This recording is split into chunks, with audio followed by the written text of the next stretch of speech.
Hello, brothers and sisters. Welcome to my YouTube channel ARK India Vlogs. Donald Trump was having travel difficulties. He couldn't make it to Iowa in the snow. On Friday night, he recorded a brisk 90-second video dispatch from Palm Beach to Des Moines. I'm leaving very shortly for your beautiful state. I love that state. One way or the other, I'm getting there.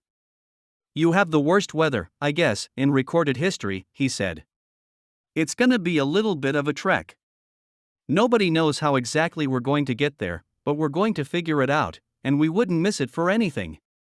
So maybe Saturday night, we don't know what time, we have no idea. After a week in court, Trump was supposed to return to Iowa, to welcoming crowds at 4 enormous weekend rallies across the state, in advance of Monday's caucuses.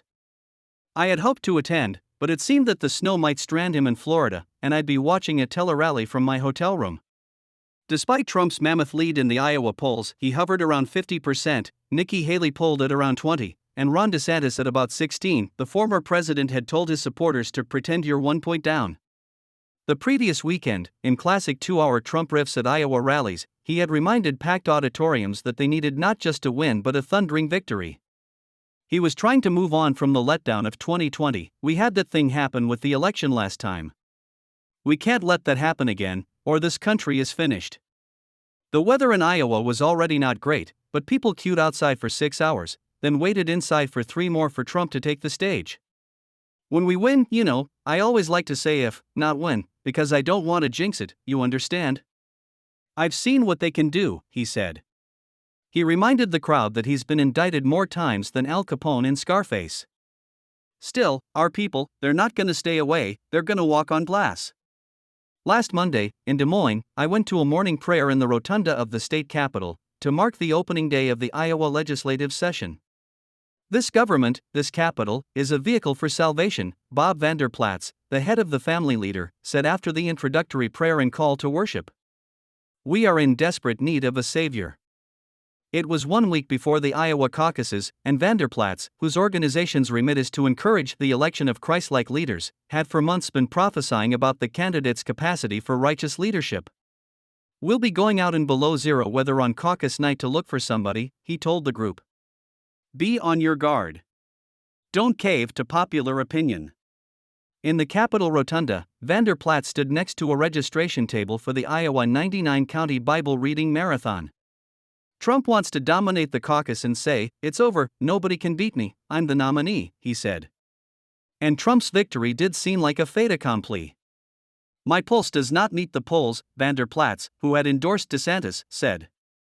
He was teasing the only question that seemed to be sustaining the narrative tension for the droves of journalists and pollsters who had descended on the state: what if Trump didn't have it in the bag? The inevitability of his triumph was tedious, but what if the blizzard meant a late-breaking horse race could still emerge?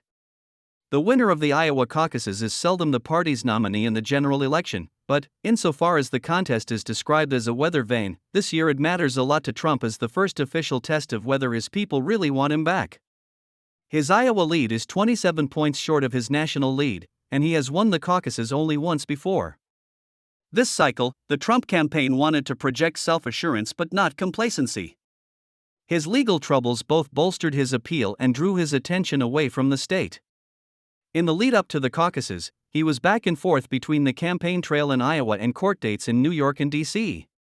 Instead, popular Trump world surrogates Matt Gaetz, Marjorie Taylor Greene, Kristi Noem, Kari Lake warm up the audience. A week out from the caucuses, snow had made it impossible for Sarah Huckabee Sanders and Mike Huckabee to land their planes, and the next day, Roseanne Barr and her backup, former Trump acting Attorney General Matthew Whitaker, also had to cancel. The weather was the perfect plot device for suspense and a possible reveal at the end of the story. After a once-in-a-decade snowstorm, there will be life-threatening cold on caucus night, with wind chill of 40 degrees below zero across the state. All week, journalists speculated about what the cold and snow could mean for voter turnout. This would be the coldest caucus on record. Every day, the meteorological forecast built more anticipation. $100 million had been spent on campaign ads for a state of 3.2 million people, and this factor outside human control could still make the outcome a surprise. Heading into the weekend, as Trump recorded his Be There Soon video, the lingering uncertainty remained. should Trump be afraid that his voters aren't going to come out, or that his margin of victory is too narrow to appear decisive? On Wednesday night, Trump returned briefly to Iowa to take part in his customary counter-programming while the other GOP candidates did the party's official debate at Drake University across town. There, the main attraction in the spin room was the school's mascot, Griff 2, a bulldog who posed for photos wearing an American flag tie. On CNN, Haley and DeSantis bickered about their records. At Trump's solo Fox town hall, he riffed on Hunter Biden's painting career. The Fox moderators didn't interrupt him with fact checks, and people in the audience screamed that they loved him. And, after the debate, it seemed that the laborious performances had ultimately done little to move the needle for the other candidates. CNN's focus group after the event, comprising a group that has watched debates together since August, was split down the middle between Haley and DeSantis. Two people thought Trump had won. Every member of the House Republican leadership is backing Trump, and he has endorsements from nearly 100 House members and 19 senators. They always bend the knee, Trump said after Representative Tom Emmer, of Minnesota, agreed to endorse him recently.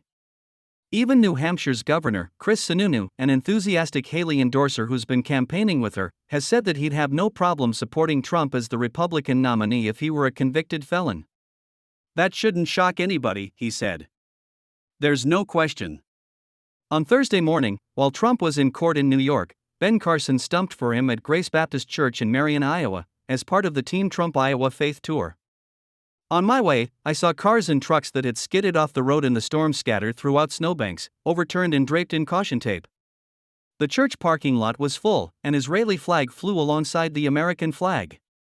Carson stood behind the pulpit, sermonizing to people wearing Trump garb. The system doesn't want to be fixed, and that's why they will do anything to keep him out of office, Carson said, speaking in a low voice.